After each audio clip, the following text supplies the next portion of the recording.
waxay wax ka dhaceen isgoyska la yiraahdo Tawfiiq miisaanka dhuxusha buulbuulay meel la yiraahdo laan oo degmada Yaashii laanta Tawakkal kamida laanta Tawakkal ay ka tirsantaa haye maxaa dhacay saaka ka hor anu waxba ma ogey doorkan ku maqnayo ma joogin markaan imiday saalaya xalay yimida la rasuul baabo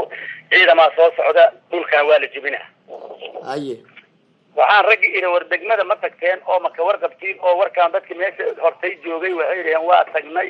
guddoomiyaan wuxuu yiri adkoon heshiis ayna on u farxayna annagu idin imaamayno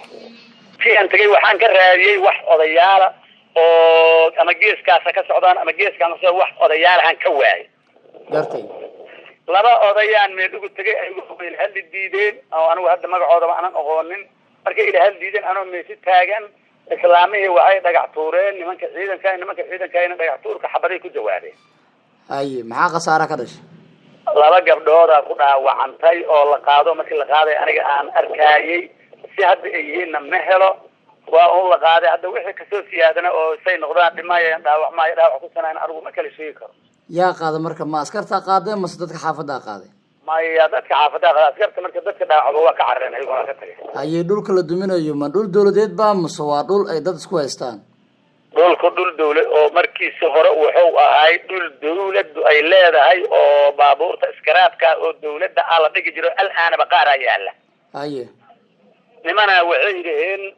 waxaan u haysanaa naqshad oo warqadaan u haysanaa haye inta dadku deganaayay sharciyeysteen qolo kalena naqshad kale u yimideen labada qolo waa iska hor yimideen waa lagu diray haye dadku marka waa saddex nooc degan qolo warqad waxay haysataa ayaga birima ka dhigay dadka kalena gadaal oo celeeyda waa wataa oo boosasi birimada isku qoray haye qolana waxay haysaa shalayaan heshiinoon dadka inaan qayaano warqada samaysano ku talnay qayaanada hore qayaano aan ku socono iyo ku socmayna mid kale wadanahay ku dirireen dad kale badan oo inta hadda warqadaha wata ka badan oo basiibaan u degan dhul dawlahan u degan na waa degan dhulku inuu dhul dawlahan asagaa iska muuqdo barihi iyo eljiga baabuur ku bahalhiisa laangaroonhiisa iyo amniyada iyo wixii dawladda leedahay dhaxyaal haye